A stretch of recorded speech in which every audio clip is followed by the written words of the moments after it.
Irmãos, bom dia a todos. Graça e paz. Eu queria, antes de qualquer coisa, dizer que essa aula não estava reservada para mim. Nós tínhamos um professor que estava agendado para hoje, não pôde vir. Aí eu convidei uma outra pessoa que tinha firmado o compromisso de estar aqui. No domingo de manhã ele me passa uma mensagem dizendo que não poderia estar. Então nós estamos assumindo a aula, mas saibam que havia outra pessoa e talvez a gente não consiga, no curto espaço que tivemos para preparar a aula, desenvolvê-la da forma como a gente gostaria que fizesse. De qualquer forma, a gente sabe que a capacitação da gente é nada diante da ação do Espírito Santo. Então, o clamor meu durante a semana foi todo nesse sentido, que o Senhor capacitasse a gente para estar falando nesse momento sobre o assunto que é tão importante e tão relevante para nós. Que Deus seja conosco. Muito bem. Em geral, queridos, a gente inicia a nossa meditação lendo a Bíblia e o texto sobre o qual meditaremos. Mas hoje eu vou fazer uma coisa diferente com vocês. Claro que nós vamos ler a Bíblia porque se trata de uma aula bíblica. Mas, enquanto eu me preparava para esta aula, me lembrei de um texto de um poeta português, um cara chamado Fernando Pessoa, que talvez seja o maior poeta da língua portuguesa de todos os tempos. E ele tem um texto chamado Poema em Linha Reta, que diz o seguinte. Eu suprimi muitas partes do texto porque é muito grande o texto. Olha que bonito que ele fala. Ele diz assim, ó: eu nunca conheci quem tivesse levado pancada. Todos os meus conhecidos têm sido campeões em tudo. Toda a gente que eu conheço que fala comigo nunca teve um ato ridículo, nunca sofreu enxovalho, nunca foi senão príncipe. Todos eles príncipes na vida. Quem me dera ouvir de alguém a voz humana que me confessasse não um pecado, mas uma infâmia, que me contasse não uma violência, mas uma covardia. Não. São todos o ideal, se é que os ouço e que me falam. Quem há nesse largo mundo que me confessasse que uma vez foi vil? Ó, príncipe, meus irmãos, arre, eu estou farto de semideuses. Onde é que há gente nesse mundo? Então sou só eu que sou vil e errôneo nessa terra? Poderão as mulheres não os terem amado, podem ter sido traídos, mas ridículos nunca.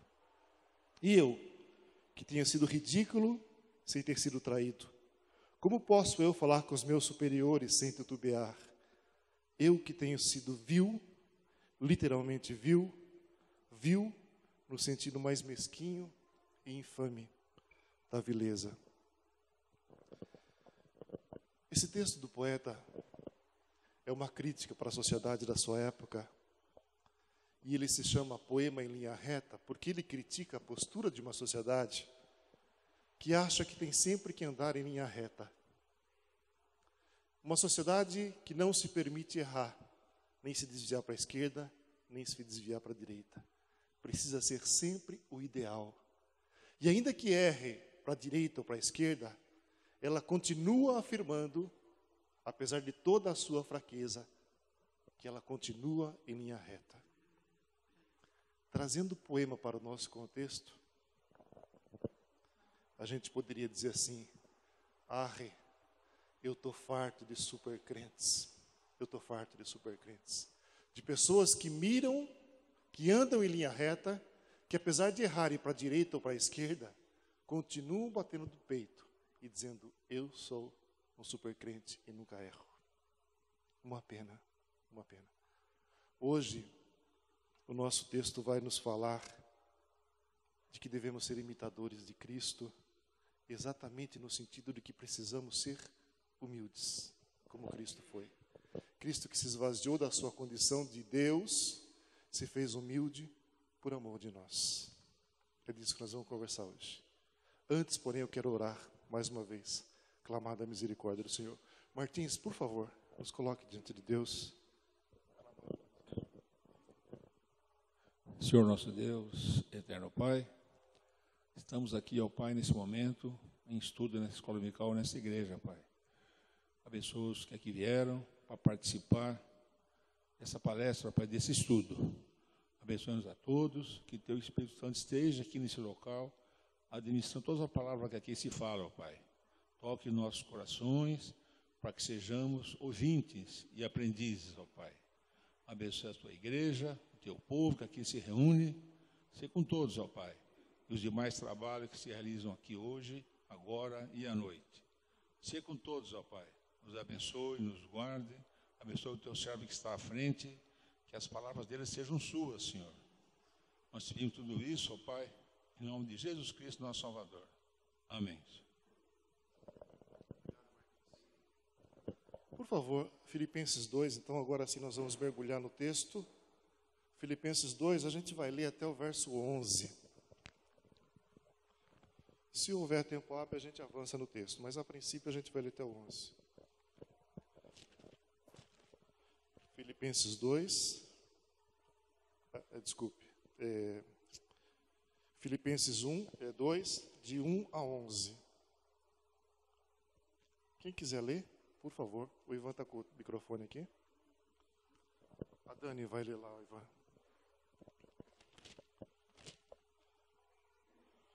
2, de 1 a 11.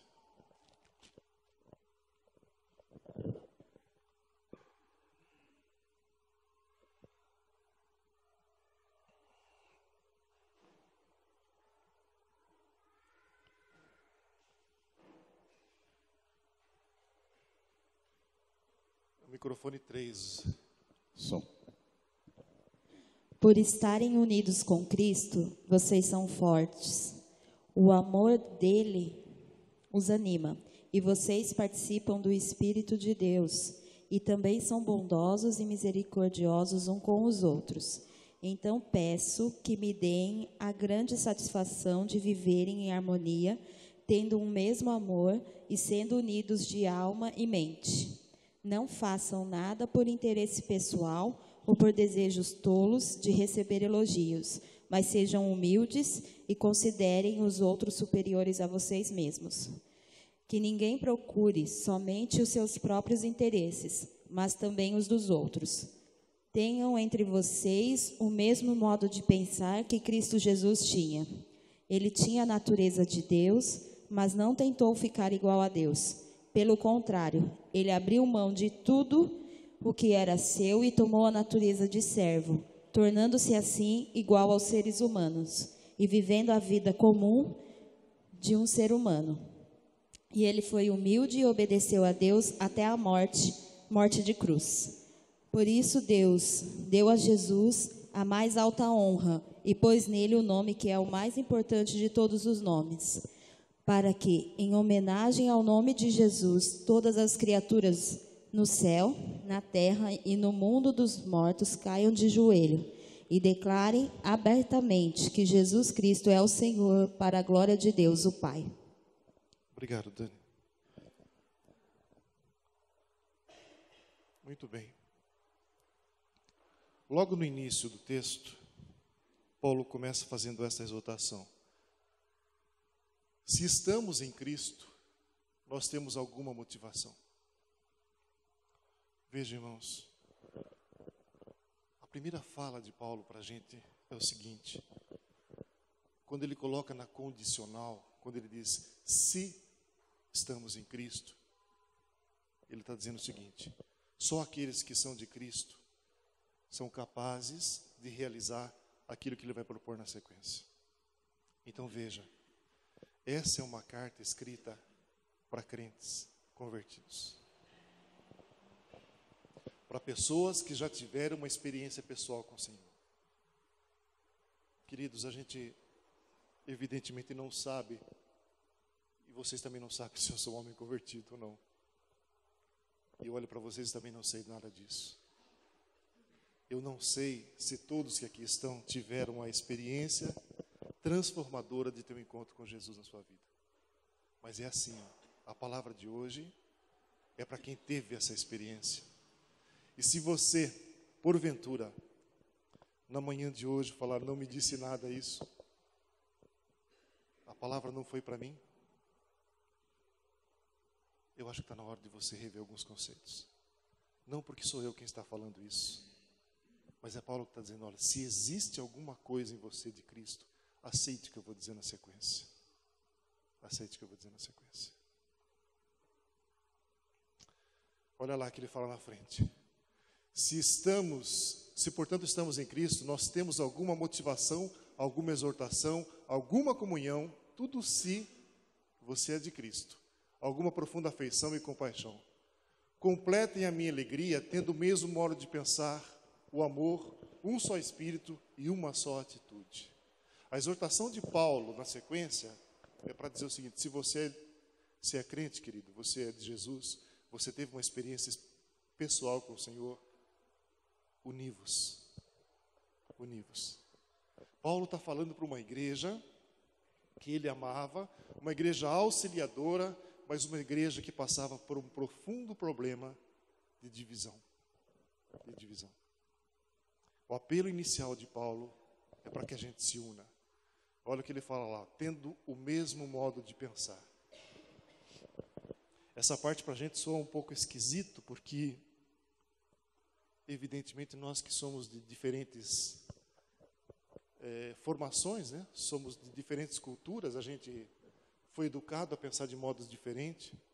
E quando a gente se une na igreja, Paulo vem dizer para a gente o seguinte, ó, pensem do mesmo jeito. Como assim? Eu fui educado por um pai diferente do Martins. A forma como ele olha a vida diferente da minha. E a gente gosta de ter liberdade para expressar as nossas opiniões, o que é muito saudável e bonito. Mas quando Paulo está dizendo, pensem do mesmo jeito, querido, ele está dizendo o seguinte, a gente pode divergir em muitas coisas, mas algumas coisas são fundamentais. Sobre essas a gente não pode abrir mão. A gente não pode abrir mão, por exemplo, que o Senhor Jesus é o Senhor da igreja, que o Senhor Jesus é o Deus encarnado, que o Senhor Jesus é o Deus Salvador. Algumas coisas não há como divergir. Nesses pontos a gente precisa pensar igual. Somos diferentes, sim, a gente tem ideologias diferentes, cada um vota da forma como quer, trabalha onde quer, vive do jeito que quer, mas a forma de pensar da igreja, daqueles que são de Jesus, em alguns aspectos não pode mudar. A gente precisa pensar igual.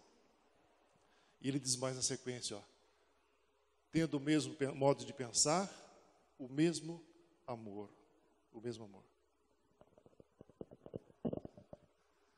Nunca, antes de Jesus, a gente conheceu um amor tão profundo como o dele.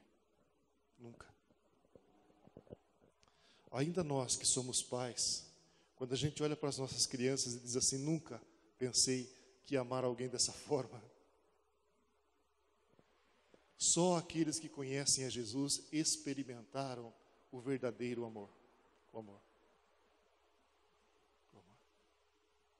Eu queria que você pensasse na sua vida agora como um sujeito que não valia nada, continua não valendo, como um sujeito que estava jogado na sarjeta, que estava condenado a ir para o inferno, e um dia Deus se fez homem, o Deus Emanuel desceu à terra, se esvaziou da sua condição de Deus e morreu na cruz por você e por mim, apesar da gente não merecer.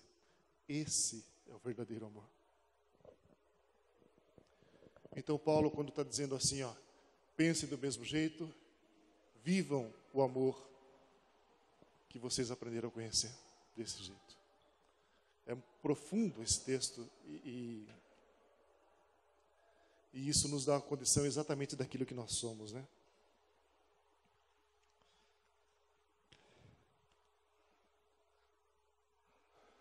Na sequência ele vai dizer assim, nada façam por ambição egoísta ou por vaidade, mas humildemente considerem-se os outros superiores a você mesmo.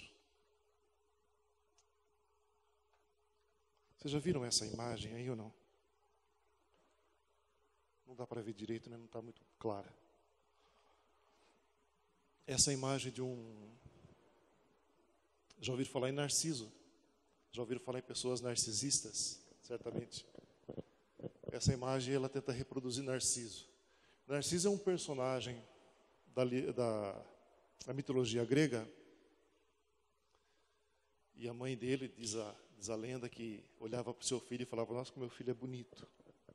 Como meu filho é lindo. E realmente o garoto era muito bonito.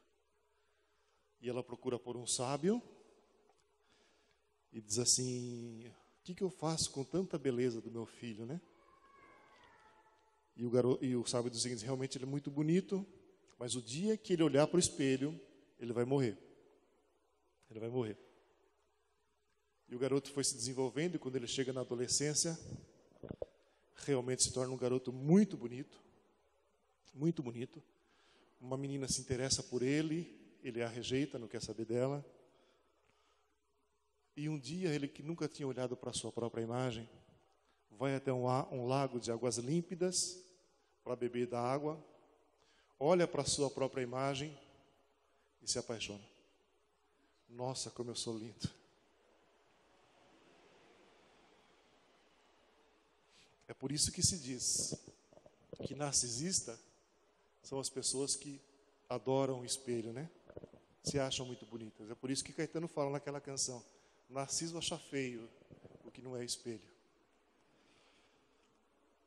E diz a lenda que ele, certa ocasião, ficou olhando tão fixamente para o espelho que a profissão do sábio se confirmou. O espelho o engoliu e ele morreu por tanta vaidade. Essa é a história de Narciso. Irmãos, Paulo acabou de nos dizer para a gente não fazer nada por vaidade. Porque a vaidade mata a gente. A gente costuma olhar para as pessoas, mas não enxergá-las. Olhar para as pessoas, olhar para o espelho, às vezes, é mais importante do que olhar para o ser humano que está do nosso lado, para o irmão que está caminhando com a gente. A gente olha para as pessoas e não considera a vontade das pessoas, não considera a opinião das pessoas. A gente vai vivendo o nosso eu, exatamente como Narciso fazia. Exatamente como Paulo condena: para de ser vaidoso. Tem gente à sua volta. Gente que sofre, gente que ri, gente que tem dor de barriga, gente que vai ao banheiro, gente que tem sensibilidade. Mas a gente insiste em olhar para nós mesmos. Na verdade, o sujeito que se acha o cara não sabe nada da própria vida. Não sabe nada da própria vida. O sujeito que se olha no espelho e pensa que ele é muito grande coisa, se esquece que só está olhando para o espelho pela misericórdia do Senhor. Pela misericórdia do Senhor. Que se a gente levanta todos os dias, é porque a misericórdia do Senhor se renova na nossa vida. A gente não é nada. Nada. Mas tem gente que adora um espelho. Não façam nada por vaidade.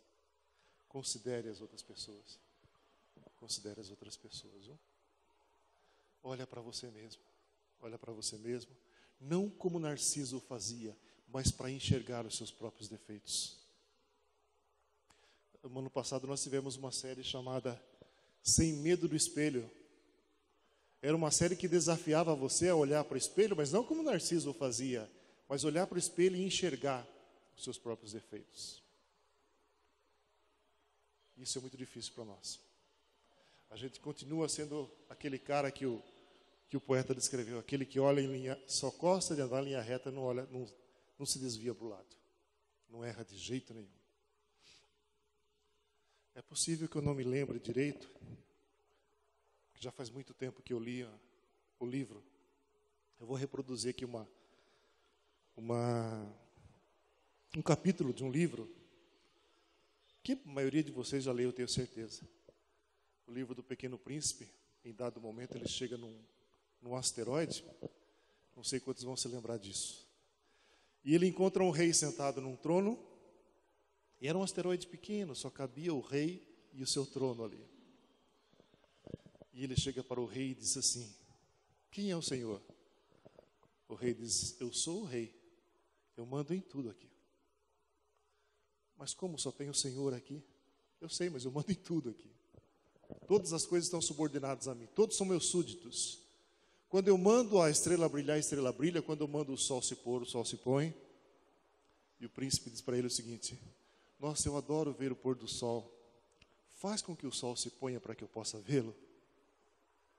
O rei diz o seguinte: eu sou um rei, eu mando em tudo, mas eu sou um rei razoável. No final da tarde o sol vai se pôr. Você verá o sol se pôr no final da tarde. E o príncipe insiste e fala: então me mostre as estrelas, que eu adoro ver as estrelas. O rei diz o seguinte: eu sou um rei, mas sou um rei razoável. À noite você vai ver as estrelas. O príncipe falou: então nesse caso eu vou embora, não tem muito o que fazer aqui. E naquele desespero de manter o príncipe no seu asteroide, o rei diz o seguinte: fica, por favor, fica. Mas eu não tenho o que fazer aqui, o senhor é o rei de tudo, manda em tudo, faz tudo, o que eu vou fazer aqui? O rei pensa um pouquinho e diz o seguinte: se você ficar, eu vou fazer de você o ministro da justiça. O príncipe diz o seguinte: ministro da justiça para quê? Para julgar quem? Só se eu julgar o Senhor. Não, a mim ninguém julga, eu sou o rei. Eu sou o rei soberano. Então eu vou embora. Aí o rei diz o seguinte: espera um pouquinho, aqui tem um rato aqui no meu reino. E esse rato, eu estou desconfiado que toda noite ele vem aqui e rouba o meu queijo. Você fica aqui para julgar o rato, mas julgue o rato, mas logo o absolva, porque senão você não vai ter mais ninguém para julgar. O príncipe diz: então eu vou embora. Não faz o menor sentido. Aí o rei tem uma ideia brilhante e diz assim para o príncipe: fica. E o príncipe pergunta: ficar para quê? Para julgar a quem? O rei diz o seguinte: fique e julgue a você mesmo. Julgue a você mesmo. E daí? O apóstolo Paulo, ele fala para que antes que a gente participe da Santa Ceia, julguemo-nos a nós mesmos. Olha para a gente mesmo. E tenta olhar quais são aquilo que você precisa ser mudado. Esse é um desafio muito grande para a gente, ser julgador de nós mesmos e não das pessoas. Vamos em frente? Cada um cuide não somente dos seus interesses, mas também dos interesses dos outros. Meu Deus do céu. Por que será que a gente insiste em achar que só os problemas nossos é que são importantes? É engraçado isso, né? Cada um cuide não somente dos seus interesses, mas dos interesses dos outros. Irmãos, nós não somos uma ilha. Nós não somos uma ilha. As pessoas estão ao nosso lado e tem gente do nosso lado sofrendo. Tem gente carente. Tem gente precisando de ajuda. Mas nós achamos que só as coisas que são importantes para nós devem estar inclusas na nossa pauta. Não é assim. Não é assim. Quando Paulo fala cuide dos interesses dos outros, olhe para as pessoas. Tem mais gente do seu lado, cara. Tem mais gente do seu lado. Você não está sozinho. Cuide-se um dos outros. Cuidem-se. A gente vai caminhando pela vida achando que somos sempre solitários e só os nossos problemas é que pesam. O problema das pessoas é importante. Nós estamos lidando sempre com gente.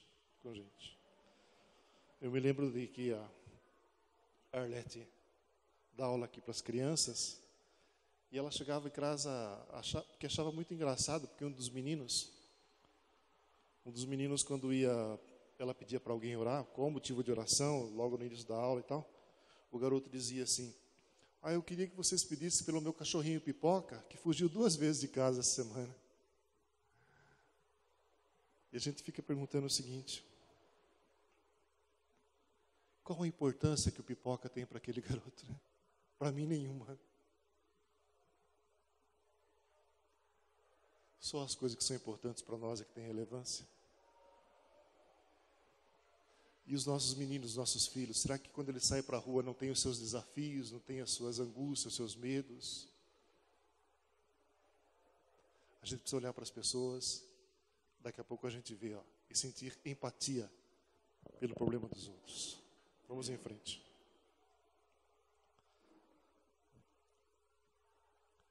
Olha só.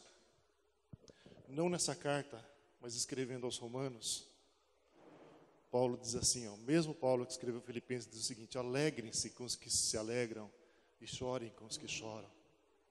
Olha o que Paulo está dizendo, queridos. Isso aqui é tremendo para nós.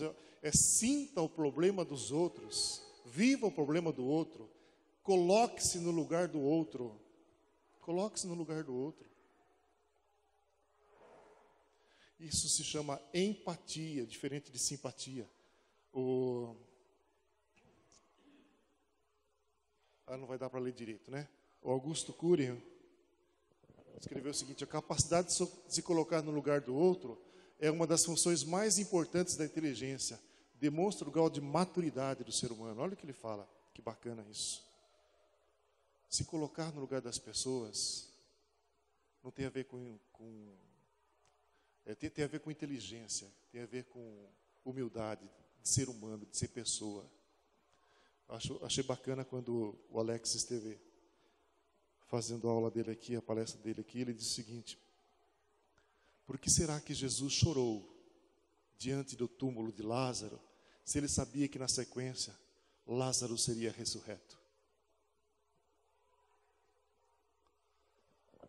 E o Alex completava dizendo o seguinte: Jesus chorou porque teve a capacidade de se colocar no lugar das pessoas que estavam sofrendo.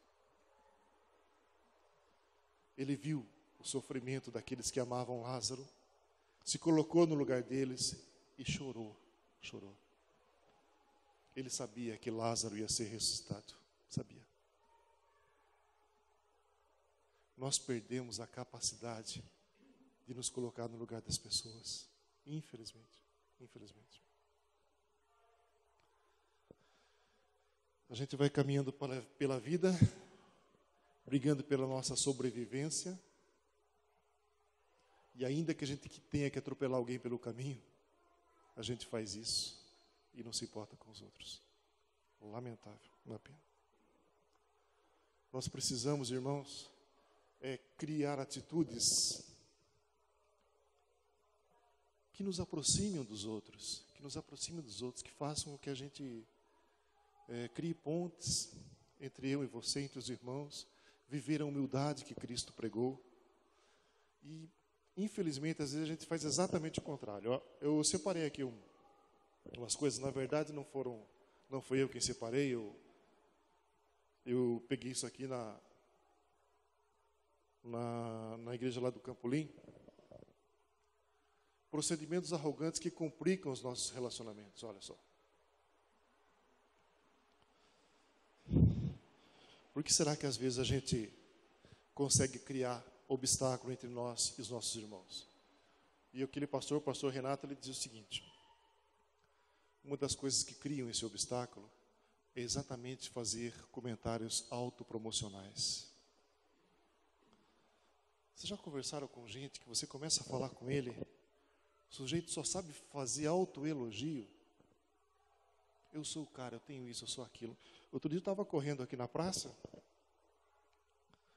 e aí passei por um cara que era meu conhecido, não era meu amigo, mas era meu conhecido. E eu, por uma questão de educação, parei de correr e fui caminhar com ele. E para quebrar o gelo, eu falei assim: pô, irmão não, eu falei, você não consegue correr, mas está gordinho, eu vou caminhar com você. Irmãos do céu, me arrependi amargamente.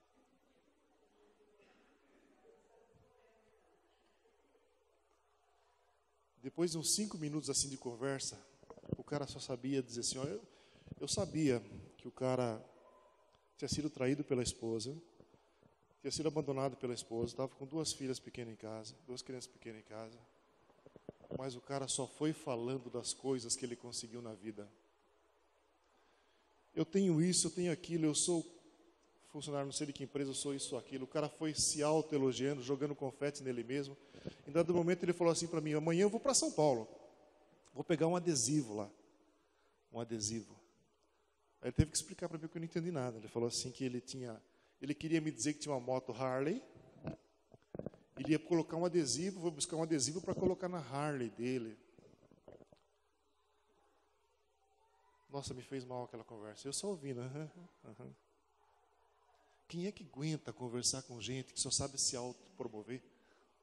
Só sabe ficar fazendo... É comum, a gente se reúne num grupo de homens assim, irmãos. Isso vai para as mulheres. A gente já começa a falar. O que você faz na vida, irmão? Trabalho em empresa tal, sou aquilo, sou aquilo. Não há uma disputa declarada, mas todos ali estão querendo dizer para o outro que ele conseguiu mais sucesso que o irmão. Vocês não tenham dúvida disso. Quem conseguiu mais coisa na vida? Ficam ali. Não, porque eu comprei isso, estou planejando comprar uma chácara, uma casa na praia, e aqueles irmãos ninguém fala isso, mas vão ali disputando, um com o outro, para saber quem é que conseguiu mais coisa na vida. Ninguém tem coragem de dizer, puxa, irmão, estou numa crise no meu casamento, estou precisando de ajuda. Fala, irmãzinha. Então, eu tenho uma amiga, ela faz aula de pintura comigo. E esses dias ela olhou para mim e falou assim, Sidney, você não tem cara de quem viaja tanto para o exterior. Quer dizer, eu tenho cara de pobre, né? Que não tem nada, né? Eu nunca falei que eu tinha alguma coisa, mas ela falou assim, você não tem cara de quem viaja para o exterior. Quer dizer, então ela me deixou assim, né? Porque, precisa ter cara. Então... Se a Sidney não tem cara, quem que tem aqui, né? Sidney é uma mulher chique, elegante, né? Mas é assim, irmãos, infelizmente a gente vai medindo as pessoas com a régua da sociedade, sabe? Os nossos valores são outros. A gente não pode medir as pessoas por aquilo que elas têm, mas pelo que elas são, né? Daqui a pouco, e não vai demorar muito, vai estar todo mundo no céu louvando o Cordeiro. Louvando o Cordeiro. Isso é importante. Em vez de você dizer assim, eu tenho isso, eu tenho aquilo, fica muito mais bacana você dizer, eu já passei por uma experiência pessoal com Jesus, eu sou convertido, eu tenho a minha salvação garantida. O que a gente tem? Ficar só fazendo comentários autopromocionais cria barreira entre as pessoas e mais nada. Eu não tenho paciência para ver esse tipo de conversa mais. Olha outra coisa que o pastor diz. Economia preventiva de elogios. Tem muita gente que, por exemplo, o Martins tem assim um ministério muito importante na igreja. E eu pensei, não vou nem elogiar o Martins, porque eu sei que isso vai envaidecer muito ele, não vou nem elogiá-lo por isso. Irmãos, se ele vai se envaidecer, é o problema dele, mas que ele merece a minha honra, ele merece. Parabéns por fazer esse trabalho, né? Não custa elogiar as pessoas. Eu acho que isso tem muito a ver com a nossa própria vaidade. Para que exaltar os outros? Eu que preciso ser exaltado. Elogia. Elogia. Se a pessoa tiver realmente a convicção daquilo que ela está fazendo, ela não vai se deixar levar pelo elogio e se envaidecer. Elogie. Aprenda a valorizar as pessoas.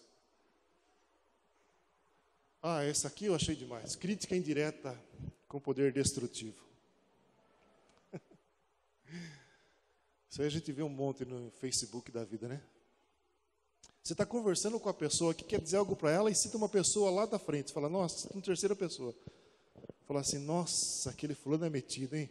Veja, ele fez isso aqui. Está falando do colega que está do lado dele. Vai criando barreira entre as pessoas, vai magoando gente, dando indireta para as pessoas. É uma coisa assim que a gente vai ter que estudar muito para entender, né? A tal da vaidade humana. Fica destruindo os outros, dando indireta nas pessoas. Nossa, aquela pessoa lá tem problema na família, o filho é homossexual, o filho é isso, o filho é aquilo. Como é que a gente chega assim A gente chega numa casa, olha para um quadro, Tem gente que tem toque, né? O quadro está meio torto, eu já fico incomodado com aquilo. O Martins é assim, já falaram para mim aqui. Aí você vai dizer para o dono da casa, conserte esse quadro, que esse quadro está errado. Espera aí, o quadro está na casa dela. Então, gente, ó, tem certas coisas que a gente tem que evitar de falar para as pessoas, ainda que seja verdade. Mas tem que ter sensibilidade para não magoar ninguém. As pessoas têm sensibilidade, não é isso? Vamos parar de ficar dando indireta. Eu detesto gente que tem quadro torto na casa. O cara tem quadro torto. Então, vamos nos vigiar em relação a isso, porque a gente acaba criando só inimizades e barreiras, né, entre a gente. E esse último comentário que ele fez aqui, ele colocou assim, ó, posturas arrogantes em redes sociais. Isso é algo muito comum hoje. Fulano está lá na beira da piscina, tira uma foto, eu aqui estou super feliz, abençoado, com uma taça de vinho na mão. Quer dizer que eu que não tenho piscina não sou abençoado. Eu que não tenho uma taça de vinho na mão não sou abençoado. Estou aqui na minha churrasqueira assando a minha picanha, eu que estou fritando ovo não sou abençoado. A gente usa o nome de Deus, às vezes, eu estou sendo abençoado para exibir o seu carro novo. Olha o que Deus me deu. E coloca lá no Facebook o carro novo que Deus te deu. Parece coisa de Edir Macedo, né?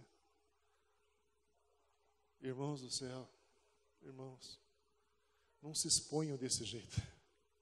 Não se exponham assim. A Bíblia fala que a boca fala do que está cheio o coração. Do que está cheio o coração. Hoje em dia a gente pode dizer o seguinte, tranquilamente. O dedo tecla do que está cheio o coração.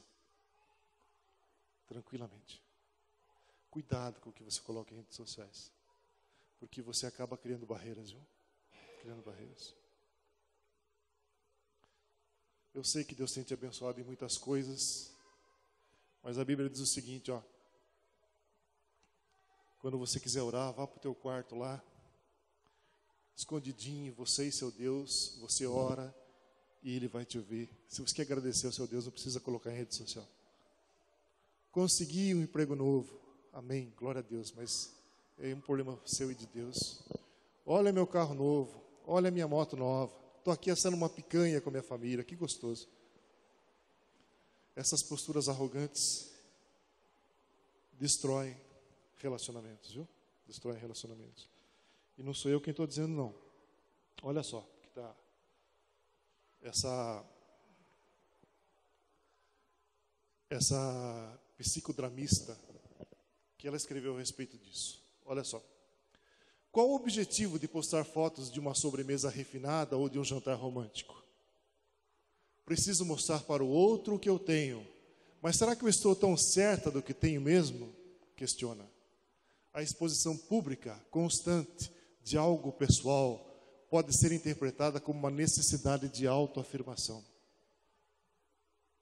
A máscara é de uma pessoa bem-sucedida, mas no fundo ela não tem uma autoestima tão íntegra como a que vende. Não sei o que estou dizendo, briguei com ela. É uma estudiosa, uma pessoa que se preparou para dizer isso. O que ela está dizendo é que quem gosta de expor as suas forças no Facebook, na verdade, está com a autoestima muito embaixo. Está com a autoestima muito embaixo. E a gente acaba ofendendo as pessoas, né, irmão? Porque assim a gente fala... Quem é que comenta assim, puxa, eu tenho um casamento super feliz com alguém que não conseguiu até agora arrumar um namorado para casar? Nossa, meu filho vai super bem na escola. Quem é que comenta isso com a irmã que o filho tem problemas, não consegue se desenvolver na escola? Tem que ter bom senso, né?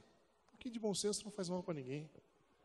Como é que se diz aquela frase? Não se fala de corda na casa de enforcado? Não tem alguma coisa assim? Olha só.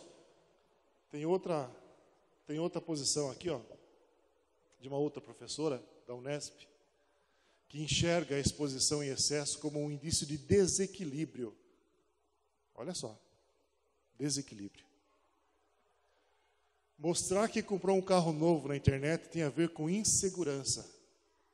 Quem expõe esse tipo de coisa precisa que os outros deem o valor que ela própria não se dá.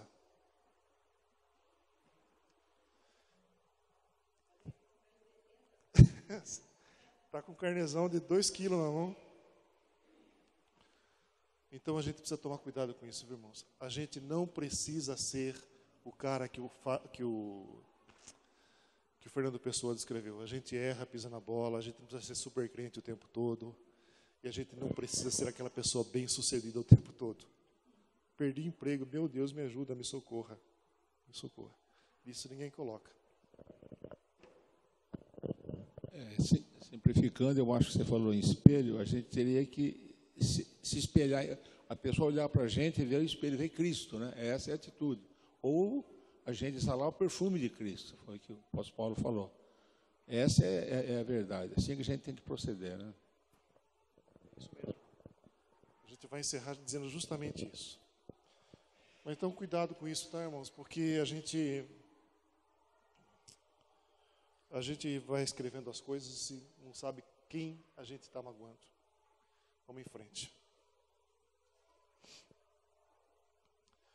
Voltando então a Filipenses, ele diz o seguinte, ó, no verso 5 a 7, Paulo escreve assim, ó: seja a atitude de vocês a mesma de Cristo Jesus, que embora sendo Deus, não considerou o ser igual a Deus era algo que devia apegar, mas esvaziou-se a si mesmo, vindo a ser servo, tornando-se semelhante aos homens. Chegamos no ápice da nossa lição.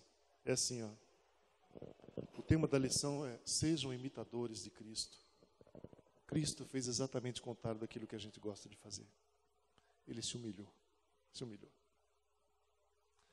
Ele se fez servo. Quem quiser se aprofundar no que é ser servo, no boletim de hoje o pastor traz um texto sobre isso. Não vamos discorrer sobre isso agora, mas quem quiser ler está ali. Servo não tem vontade pessoal. Quando você chama o seu Senhor de Senhor, acabou você. Se Ele é o Senhor, é a vontade dEle que tem que imperar. Acabou. Acabou. Não tem você. Acabou. Quando Jesus está no Getsemane, sabendo que ia passar pelo sacrifício da cruz, ele chora. Diz a Bíblia que ele derrama lágrimas de sangue. E ele fala assim: Senhor, se for possível, afasta de mim esse cálice. Mas, sobretudo, que seja feita a tua vontade. A tua vontade. Servo.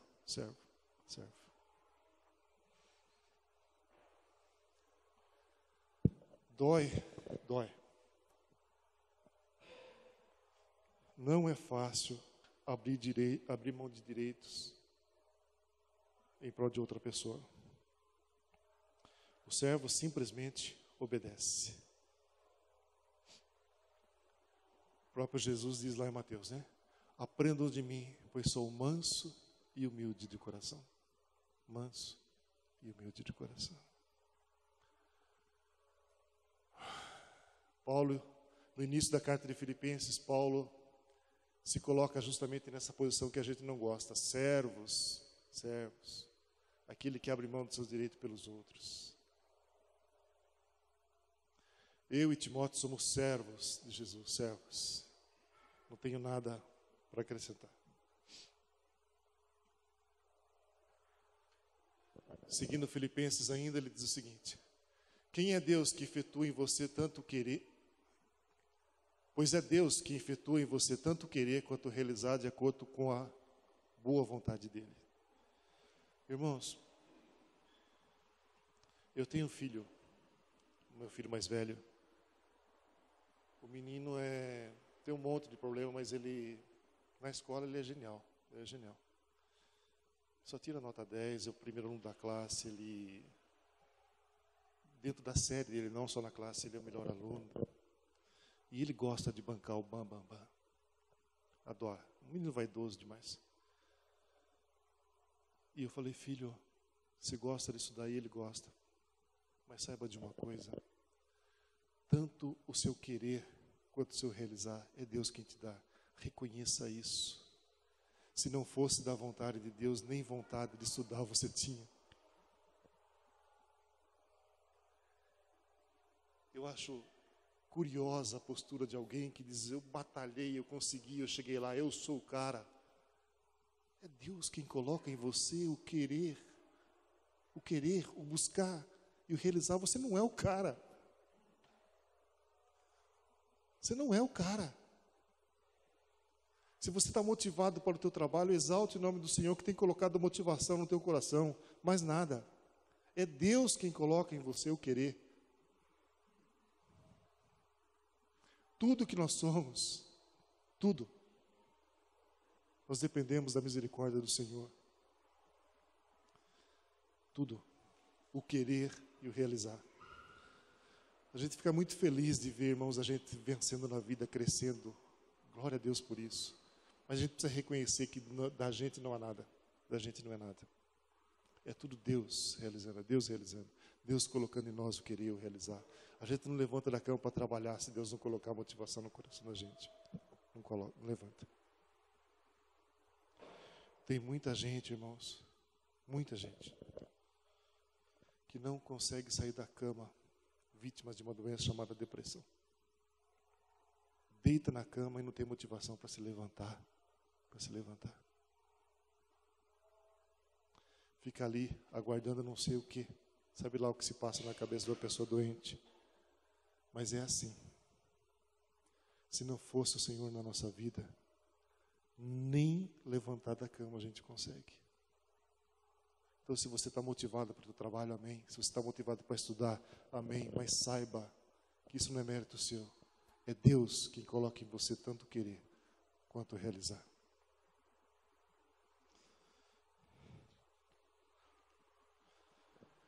Vamos em frente. Mesmo Paulo escrevendo aos Romanos, ele diz o seguinte: pois pela graça que me foi dada, digo a todos vocês, ninguém tenha de si mesmo um conceito mais elevado do que aquilo que deve ter, mas pelo contrário, tenha um conceito equilibrado, de acordo com a medida da fé que Deus lhe concedeu. É disso que estávamos falando agora há pouco, né? Uma coisa importante de ser dita, ó. Você, meu irmão, minha irmã, você é criatura de Deus, é feito imagem e semelhança de Deus. Você é uma pessoa especial e diferente. Entre você ter essa consciência que você é uma pessoa especial e você ser uma pessoa vaidosa, há uma distância muito grande. O que Paulo está dizendo aqui, ó, tenha equilíbrio. Não se humilhe, mas não se exalte. Seja equilibrado. Não pense que você é o cara e nem pense que você é o retardado que não sabe fazer nada. Entendeu? Não nos cai bem complexos de inferioridade, tampouco de superioridade. Não nos cai bem. A gente não é mais do que ninguém, mas também não são menos do que ninguém. A gente precisa ter um equilíbrio. Ter a consciência que Deus nos criou, somos criatura dele, somos imagem e semelhança dele. Ninguém pode humilhar a gente, acabar com a gente, diminuir a gente. Mas isso não nos torna melhor do que ninguém. A arrogância não nos cai bem. Não nos cai bem. Equilíbrio, de acordo com a medida da fé que Deus nos concedeu. Irmãos, estamos encerrando, estamos no finalzinho da aula. Quem é sábio? Tiago, Paulo também escrevendo Tiago. Quem é sábio e tem entendimento entre vocês? Que o demonstre por seu bom procedimento, mediante obras praticadas com a humildade, novamente, que provém da sabedoria. Olha só o que ele está dizendo. A humildade provém da sabedoria. A humildade provém da sabedoria. A sabedoria não te capacita, por exemplo, para ser o melhor funcionário da empresa, para ser o melhor aluno da classe, para ser o melhor pregador na igreja. A sabedoria te capacita para ser humilde. Humilde. Olha que coisa curiosa. A humildade provém da sabedoria. Irmãos, eu estou encerrando. Estamos em cima da hora.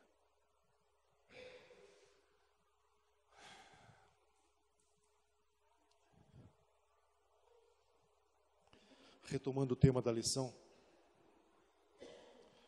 sejam imitadores de Cristo, ou seja, sejam humildes, esvaziem-se de vocês mesmos como Cristo fez, pratiquem a humildade, uni-vos, porque a arrogância só causa separação dentro da igreja. E tenha em mente, irmãos, tenha em mente, que quando chegar no final da sua vida, quando você chegar lá no finalzinho dela, você tiver que olhar para trás, lembre das palavras de Salomão. A Bíblia diz que Salomão foi o homem mais sábio que já existiu e nunca mais haverá alguém tão sábio como ele. Ó. Tudo é vaidade. Tudo vaidade. O carro que você tem, o emprego que você tem, os filhos que você tem. Aqui na frente ele vai dizer, tudo isso aí é correr atrás do vento. Correr atrás do vento.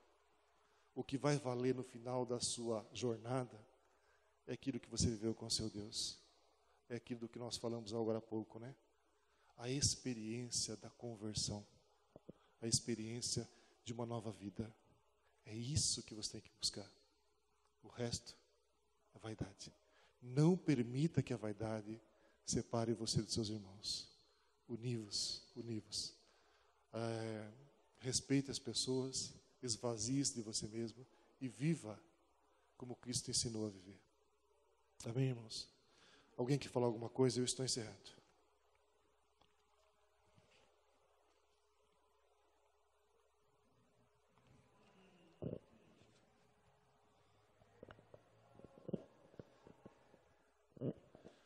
Não havendo, nós vamos orar. Vamos orar.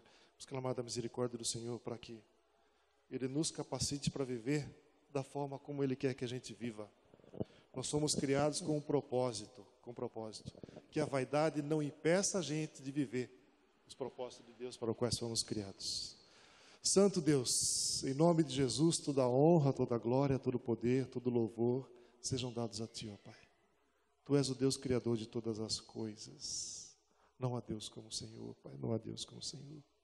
Muito obrigado por esse tempo que nós passamos conversando acerca da Tua palavra. Obrigado, Pai. Obrigado. Que seja esse um diferencial nas nossas vidas. Nos dá um dia abençoado, um domingo abençoado, um domingo que possamos reconhecer a diferença que o Senhor faz em nossas vidas.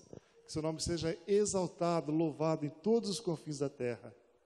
E no que depender de nós, ó Pai, nos ajuda para a Tua honra e a Tua glória. Por favor, em nome de Jesus. Amém.